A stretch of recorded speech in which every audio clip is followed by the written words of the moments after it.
Good afternoon. I'd like to welcome and introduce Dr. Robert Murphy, Executive Director of the Havey Institute for Global Health and the John Philip Fair Professor of Infectious Diseases here at Northwestern's Feinberg School of Medicine, who answers your COVID questions and addresses the latest COVID news every Tuesday and Thursday here on the Havey Institute for Global Health's Facebook page. And today, Dr. Murphy will be answering viewer-submitted questions and addressing the latest COVID headlines through today, the 22nd of February. And we invite you to continue to submit your questions to us via Facebook at NU Institute for Global Health or by email at globalhealthinstitute@northwestern.edu. And leading the discussion again today is Sophie Wiskowski, who is a student research assistant with the Institute. So Sophie, I now turn it over to you. Thank you, Kristen. Hi, Dr. Murphy. Good morning. Now for some updated COVID statistics. We are fortunately seeing a massive decrease in all spheres of the COVID situation right now between hospitalization and deaths. In Illinois, yesterday, we saw 55,659 new cases with a 7-day average to dropping to under 100,000 per day with 89,024 cases. This is a 65% decrease over the last 14 days in cases. Hospitalizations have decreased by 43% and deaths in the United States have decreased by 19%. While we're still seeing peaks of deaths in the United States, they're still decreasing tremendously over the last 14 days.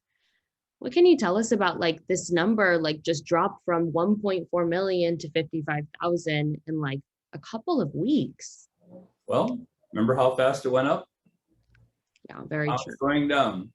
So what happened is it was so contagious, and Delta didn't give you very much protection, if any, and just basically all these unvaccinated and unmasked and very sick people with underlying diseases that had been vaccinated just skyrocket.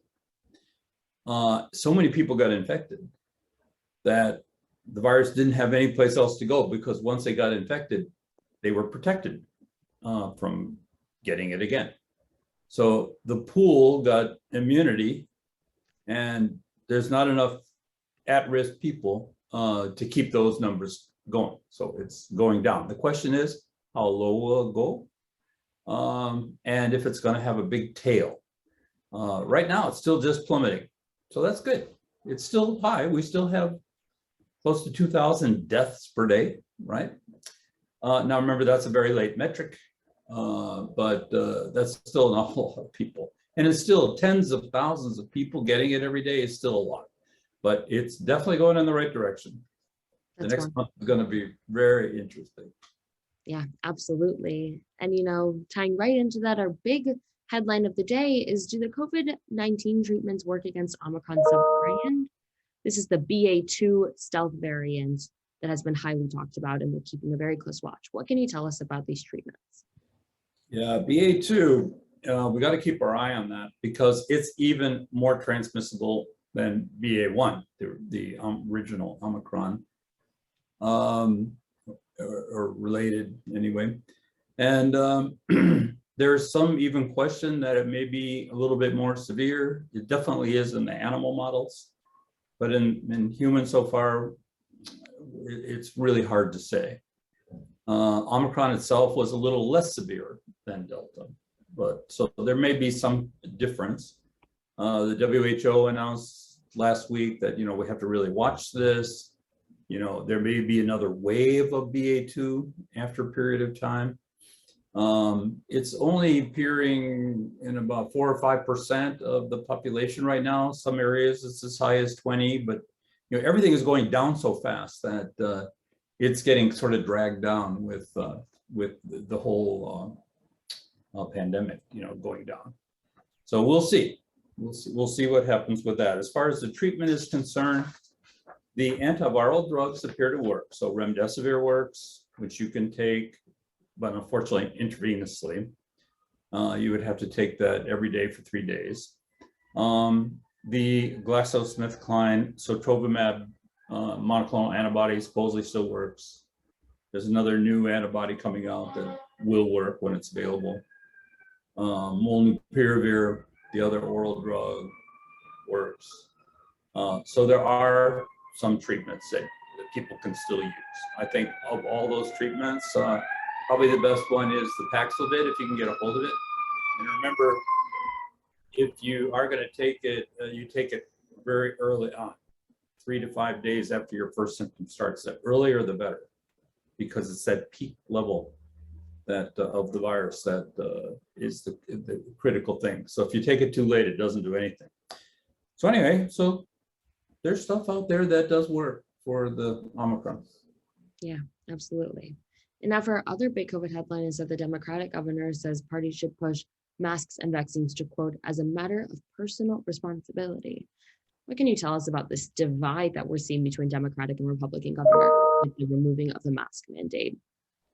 Well, Gavin Newsom of California pretty much kind of started the formality here. Everybody is thinking about it, but he put pen to paper and wrote out a whole plan, how they're going to deal with COVID going forward in this endemic kind of phase.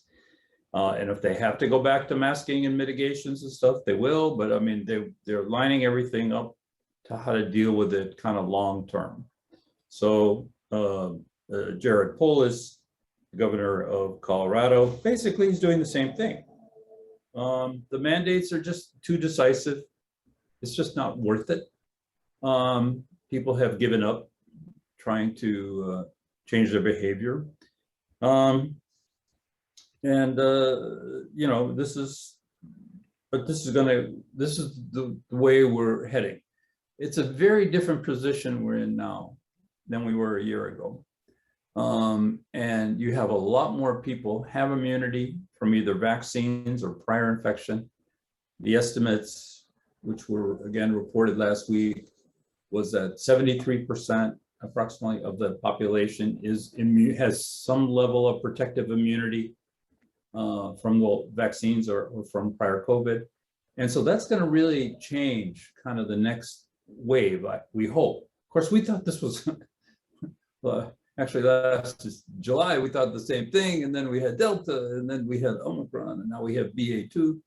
So, you know, we don't know, but there's a lot more immunity out there. And so what that tells us is that, you know, things are going to be different. It's not going to be the same thing again, we hope. But, you know, we got to be vigilant.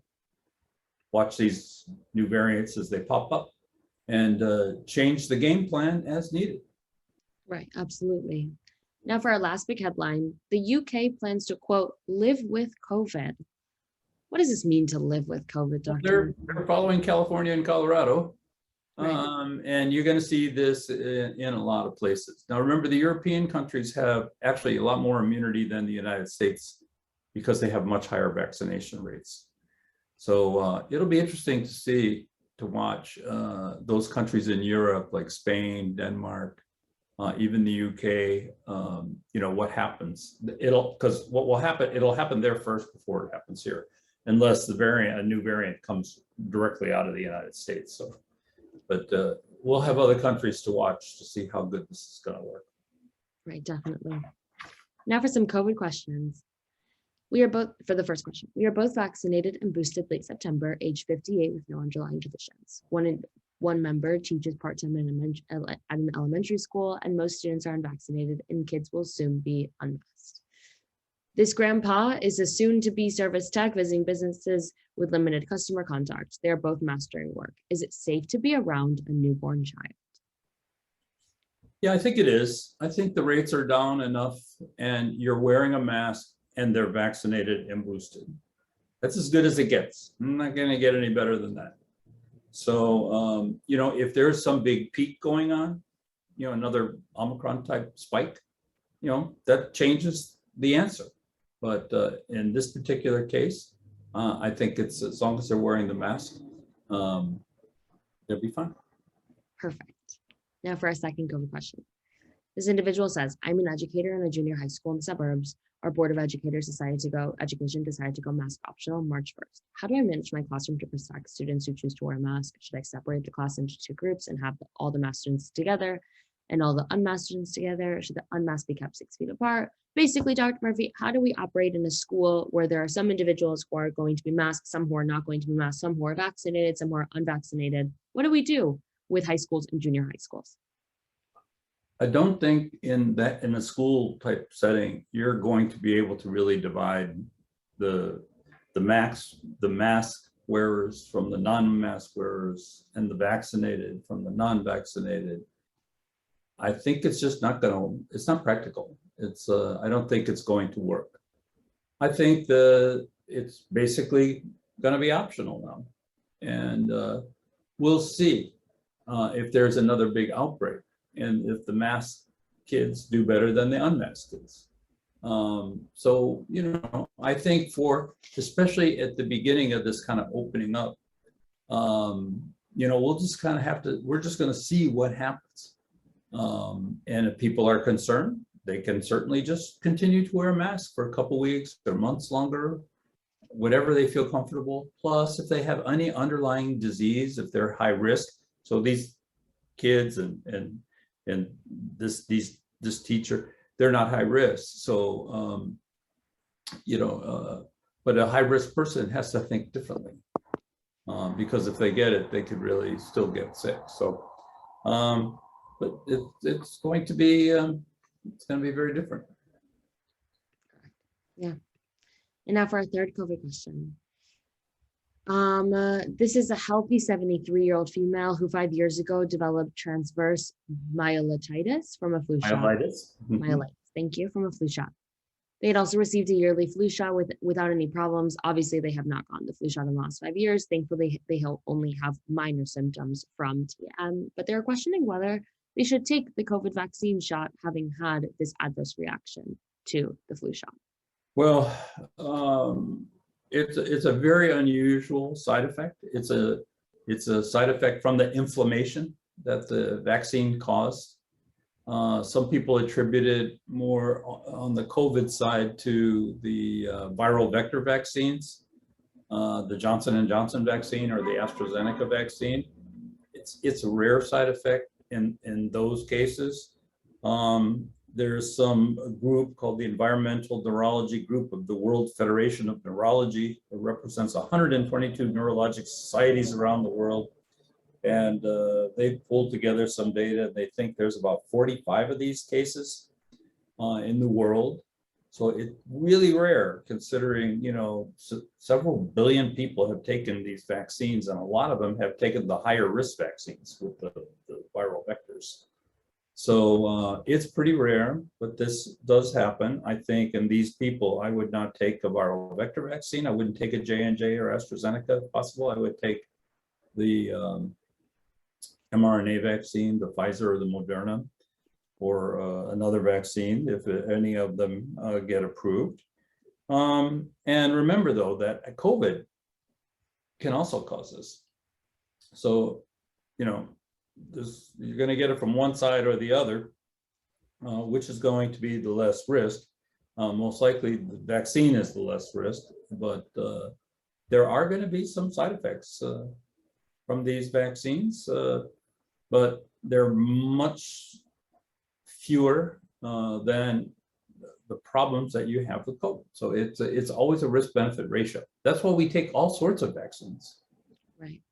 From childhood on to pneumonia vaccines in adults, hepatitis vaccines and, kids and teenagers and HPV vaccines, there's always some kind of risk, but you have to balance it out. Is it worth it to prevent something that can cause even more problems? That's the whole name of the game here. Right, absolutely. Now for our last COVID question, is there any new information or studies on long COVID? Is there any new information that's been done on people who receive the vaccine versus don't receive the vaccine and the long COVID and with Omicron? Well, what's new is that it's still there. It's not going away. It's real. It's somewhere between 10 and 20% of people are having some kind of symptom 6 months or longer after they had COVID. Most of the problems related to COVID go away after a couple months after they're done with it, but you're still having these people out there. The Kaiser Family Foundation did a huge analysis of this, and they found that it was 14% of people, This is just looking at their medical records. 14%. We're still having some type of, we're seeing a physician interacting with the medical system because of some type of long haul COVID. It was 14%. You have to be careful when you look at these numbers, because a lot of times what happens if there's like, say there's a clinic for long haul COVID. Well, yeah, of course, like everybody there has got long haul COVID, but you know, that's a selected population. You got to watch out because that will skew the numbers. But it looks like it's in the 10 to 20% range. Fatigue, muscle pain, aches, headaches, you know, foggy thinking, you know, they call it a fog.